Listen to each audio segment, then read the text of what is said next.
is the first thing that comes to your mind when you think of uncertainties? Most of you might think of uncertainty as failed test, or the uncertainty of you encountering a rainstorm without bringing an umbrella. Well, the first thing that came to my mind was uncertainty finishing this speech in time.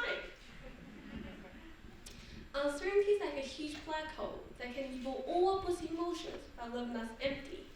And they seem always to come when we're not prepared for. For example, COVID, hurricane, even rainstorm.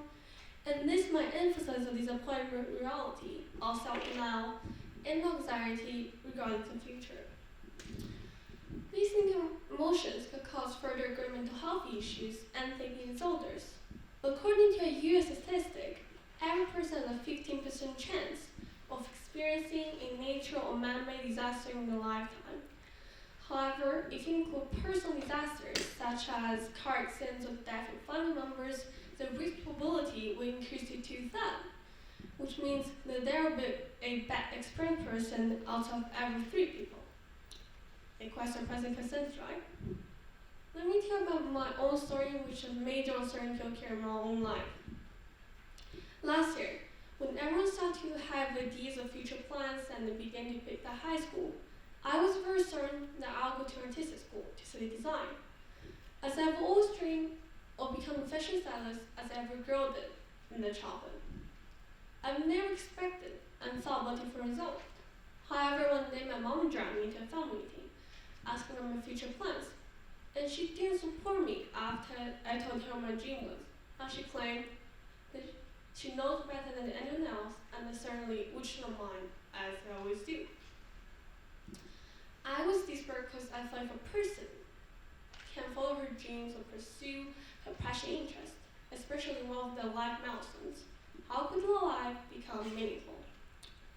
However, the older, the wiser. I still took my mom's advice and I ended up in this school which I never thought I'd come to. I tried to use gratitude as a solution to the problem by trying to believe that everything happens for a reason and has some meaning. But it was very difficult to begin to convince and comfort yourself to become a grateful person, especially in a situation that you think can be changed easily. Until one day I watched a video about this girl with cancer at a very young age, and unfortunately she didn't defeat death and she's gone when she's only 12 years old. So the video really shocked me for a while, and I realized that to live until this age is already great luck for all of us. Because not everyone could enjoy the same lifetime as you do, and not everyone could be born without worrying how to fill the stomach, and not everyone will have the right to complain about the uncertainty happening in their life, as they don't even enjoy the basic survival standards. After that, I tried to stop complaining and try to adapt to my mind with a grateful vision. And now the fact is that I do change my mind, as Mom said, and I'm glad that I didn't study art, as I found myself changing interests. You know, maybe the moral is always listen to your mom. But probably everyone prefers certain things because it's more certain, and we want them. However, the most someone felt. Because the only certainty in life is that life is uncertain. And this is actually stated at the beginning of life, as no one comes in this world by choice.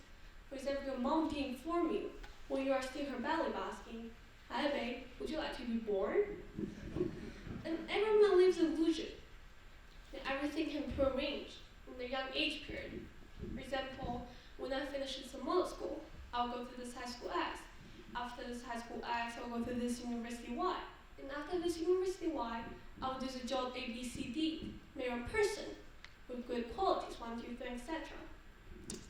But the reality is, there's the most important things. Always arrive when we don't have plan to confront them. How many of you did manage to follow the plan from your childhood? I didn't, as I told you previously. But uncertainties are uncertainties, and they usually affect emotion negatively. You might be satisfied when you look at your past of your choice you made by posing question to yourself. Is it worth to do that? Or is it worth to choose that? Is it worth? We all have to start to regret our life. Maybe it's a test that you think can improve, or maybe it's a relationship that you think can fix, or maybe it must be some hurtful words that could not be said. But sadly, our life is not a TV drama. We don't have a chance to prepare our plot and our lines and what you do, what you say in every second, every minute, and every day. Because every day for us is a live stream. And worrying about those uncertainties never accomplish anything. So no stress over on what we can control. And so maybe we should become more grateful for the present. And being grateful for the present is already a powerful start, because present is already present for all of us. So but being grateful for the present is quite difficult and requires us to observe some little details. Maybe it's a beautiful autumn leaf that accidentally fell in your bag. Or maybe it's an ice cream given by your friends when you're upset. Or maybe it's that you didn't get hurt in the entire day. See? There's so many details like those enough to improve our mood today. But it will only happen if we observe this world with our grateful eyes. But the world is not perfectly beautiful. So in this video, we should zoom in on those little details. And that's the secret towards gratitude and happiness. So after this speech, I will go in front of the mirror and give myself a big smiley face. And remember that I am already doing a great job. Thank you.